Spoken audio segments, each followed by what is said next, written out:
Qindra familje në fshatin Grudere në njësinë administrative Rrathina vijojnë prej vitesh të përballen me mungesën e ujit të pijshëm, një problem serioz që rëndohet edhe më shumë gjatë stinës së verës. Kur temperaturat rriten dhe nevoja për ujë bëhet edhe më e madhe, banorët shprehin se kjo situatë ka ndikuar drejt për drejt në cilësinë e jetës së tyre, duke i detyruar të përshkojnë kilometra të tëra çdo ditë për të siguruar ujë në zona të tjera. Shumë prej tyre mbështeten edhe tek ndihma e të afërmve ose fqinjve që jetojnë në zona më të favorshme. Nga ana tjetër, ata banorë që kanë hapur pusën në oborret e tyre tregojnë se uji që sigurohet në këtë mënyrë nuk plotson standardet për konsum. Nuk ka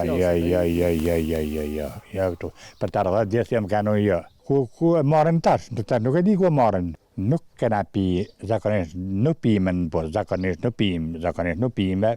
Dhe më kurto fort.